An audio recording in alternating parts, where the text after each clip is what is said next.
Hello friends, સ્વાગત છે મારા વાનગી ખજાનામાં. હું ભાવનાબેન રાઠોડ. આજે આપણે બનાવીશું એકદમ સોફ્ટ અને સ્પોન્જી સકરિયાના ફરાળી ઢોકળા. અહીંયા તમે જોઈ શકો છો ફ્રેન્ડ્સ, એકદમ પોચા રૂ જેવા. મોઢામાં મૂકો ને તો સડસડાટ ગળે ઉતરી જાય. અને જાડી તો જુઓ, અને સાથે સ્પેશિયલ ફરાળી ચટણી પણ બનાવેલી છે. તો ફ્રેન્ડ્સ, વિડીયો બિલકુલ સ્કીપ કર્યા વગર જોજો. પોચા રૂ જેવા નવા ઢોકળા બનાવવા માટે અહીંયા મેં એક નંગ સકરિયું લીધું છે. વજનમાં જોઈએ તો 200 ગ્રામ છે. તો આગળ અને પાછળનો ભાગ અલગ કરી લેશું અને છાલ ઉતારી લેશું. સકરિયાના મીડિયમ સાઇઝના ટુકડા કરી લેશું. અહીંયા સકરિયાના મીડિયમ સાઇઝના ટુકડા કરી લીધા છે અને તરત પાણીમાં ઉમેરેલા છે. સકરિયામાં પણ બટેટાની જેમ સ્ટાર્ચનું પ્રમાણ વધારે હોય છે, એટલે અહીંયા તમે જુઓ કે પાણી ડોળું થઈ ગયું છે. આ રીતે સારી રીતે સકરિયા ધોવાઈ જશે ને તો તમારા ઢોકળા સરસ સફેદ તૈયાર થશે. હવે સમારેલા સકરિયા આપણે મિક્સર જારમાં ઉમેરી દેશું. મીડિયમ સાઇઝના ટુકડા કરશો ને એટલે પીસવામાં પણ સરળતા રહેશે. સકરિયાની સાથે જ 2 લીલા મરચાંના ટુકડા અને થોડા આદુના ટુકડા ઉમેરી દેશું. અને બધું સરસ પીસાઈ જાય એ માટે અહીંયા મેં 1/4 કપ દહીં લીધેલું છે. દહીં ઉમેરી દેશું અને એકદમ સ્મૂધ એવું પીસી લેશું. તો અહીંયા આપણા સકરિયા એકદમ સરસ પીસાઈ ગયા છે અને તમે જુઓ કે એકદમ સરસ સ્મૂધ પેસ્ટ તૈયાર થઈ છે. નાના પીસ કરશો ને એટલે સકરિયા સરસ પીસાઈ જશે. પીસેલા સકરિયા છે ને એક મિક્સિંગ બાઉલમાં લઈ લેશું. સકરિયાની પેસ્ટ ઢાંકી અને સાઈડ પર રાખી દેશું. હવે અહીંયા ઢોકળાને બાઇન્ડિંગ આપવા માટે 1 કપ મોરૈયો લીધો છે અને એની સાથે મેં 1/4 કપ સાબુદાણા લીધા છે. બંને વસ્તુ સારી રીતે ધોઈ અને 1 કલાક પહેલાં મેં પલાળી દીધેલા. 1 કલાકમાં બંને વસ્તુ એકદમ સરસ પલળી જશે. અહીંયા તમે જુઓ કે મોરૈયો પલળી અને સરસ ફૂલી ગયો છે, સાથે સાબુદાણા પણ સરસ સોફ્ટ થઈ ગયા છે. આ રીતે પલાળીને તમે ઢોકળા બનાવશો ને એટલે ઢોકળા અંદરથી એકદમ સોફ્ટ તૈયાર થશે અને વધારે વાર તમારે રેસ્ટ આપવાની પણ જરૂર નહીં પડે. હવે આ બંને સામગ્રીમાંથી આપણે પાણી અલગ કરી લેશું. અહીંયા પાણી અલગ કરી લીધું છે. તો જે જારમાં આપણે સકરિયા પીસ્યા છે ને એ જ જારમાં અત્યારે આપણે બંને સામગ્રી ઉમેરી દેશું. તો બંને સામગ્રીને પીસવા માટે આપણે 1/4 કપ જેટલું દહીં ઉમેરી દઈશું. 1/4 કપ દહીં આપણે સકરિયાને પીસવામાં ઉમેરેલું, 1/4 કપ આપણે મોરૈયો પીસવામાં ઉમેરશું. ટોટલ આપણે 1 કપ દહીંની જરૂર પડશે. બંને વસ્તુ સરસ પીસી લેશું.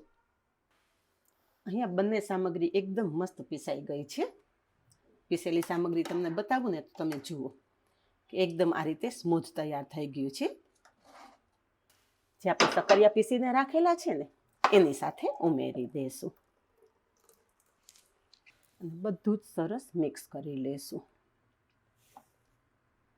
અહીંયા બધું સરસ મિક્સ કરી લીધું છે અને આપણું બેટર પરફેક્ટ તૈયાર થઈ ગયું છે. આ ટાઈમે તમને એવું જો લાગે કે તમારું બેટર ઢીલું છે તો થોડો સિંગોડાનો લોટ કે રાજગરાનો લોટ ઉમેરી શકો છો. અત્યારે આપણું બેટર પરફેક્ટ છે.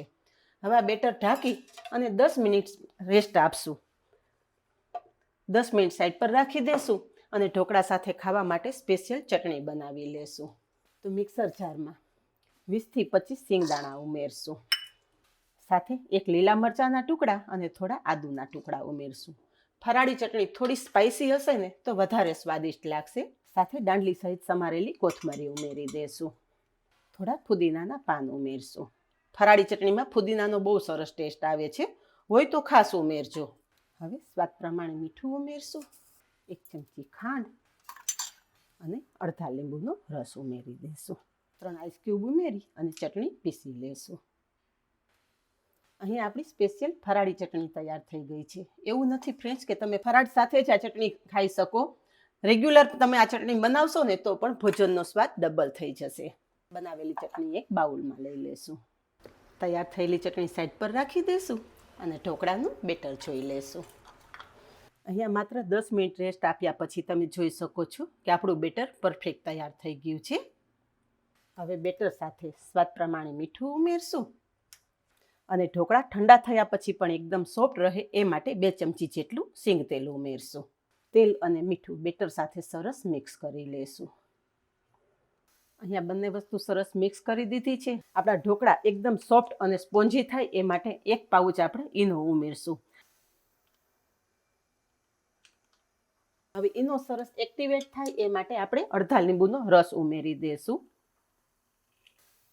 અને બધું સરસ મિક્સ કરી લેશું. આ બધી પ્રોસેસ કરીએ ને ત્યાં સુધીમાં તમારે ઢોકળા જેમાં સ્ટીમ કરવાના હોય ને એમાં પાણી પણ ગરમ કરવા મૂકી દેવાનું.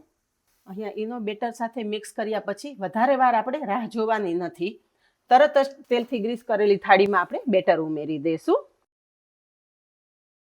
આટલા બેટરમાં આપણે 2 થાળી ઢોકળા તૈયાર કરી શકશું. અને ઉપર થોડો લાલ મરચું પાવડર સ્પ્રિંકલ કરશું અને થોડો કાળા મરીનો પાવડર પણ ઉમેરશું. ફરાળી ઢોકળામાં મરીનો બહુ સરસ ટેસ્ટ આવે એટલે થોડો મરી પાવડર ઉમેરશું ને તો ઢોકળા વધારે સ્વાદિષ્ટ તૈયાર થશે. બસ હવે થાળી આપણે સ્ટીમ કરવા મૂકી દઈશું. આ ઢોકળા આપણે કડાઈમાં સ્ટીમ કરવાના છે. તો અહીંયા તમે જુઓ કે કડાઈમાં ઉમેરેલું પાણી એકદમ સરસ ગરમ થઈ ગયું છે. હવે કડાઈ બિલકુલ ક્ષારવાળી ના થાય એ માટે આપણે લીંબુનું છોતરું ઉમેરી દઈશું.